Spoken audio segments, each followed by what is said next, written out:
ایسے میں جب کورونا وائرس کی دنیا بھر میں انسانی جانوں کے خلاف دہشت گردی جاری ہے، امریکی وزیر خارجہ چین کی برسر اقتدار کمیونسٹ پارٹی اور ورلڈ ہیلتھ آرگنائزیشن کی دھجیاں اڑا رہے ہیں۔ ان کا کہنا ہے کہ چین کی کمیونسٹ پارٹی نے مہلک وائرس کے بارے میں معلومات کو چھپایا اور عالمی ادارہ صحت نے اس پر چین کی کھلے عام سرزنش نہیں کی۔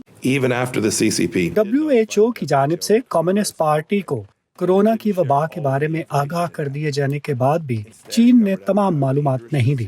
اس کی بجائے اس نے چھپایا کہ یہ بیماری کس قدر خطرناک ہے۔ اس نے ایک ماہ تک ایک سے دوسرے انسان میں اس وائرس کے پھیل سکنے کی صلاحیت کی بات کو چھپایا جب تک کہ چین کے ہر صوبے میں نہیں پھیل گیا۔ اس نے ان لوگوں کو سینسر کیا جنہوں نے دنیا کو اس کے بارے میں خبردار کرنے کی کوشش کی۔ امریکہ WHO کو امداد دینے والا سب سے بڑا ملک ہے، لیکن ماہرین صحت کا کہنا ہے کہ ادارے کے فنڈز روکنے کے لیے یہ وقت نامناسب تھا۔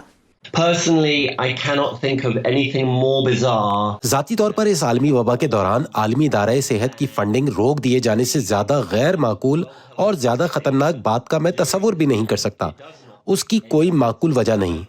ڈیوک یونیورسٹی سے منسلک گیون یامی توجہ دلاتے ہیں کہ WHO دنیا بھر میں ممالک کو سائنسی رہنمائی کے ساتھ کووڈ-19 کی ٹیسٹنگ کٹس اور حفاظتی سامان بھی فراہم کرتا آیا ہے۔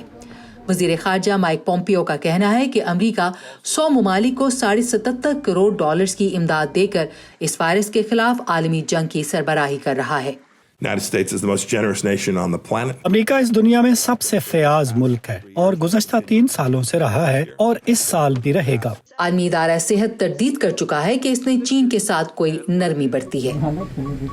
سنڈی شین کے ساتھ عائشہ خالد، وائس آف امریکہ۔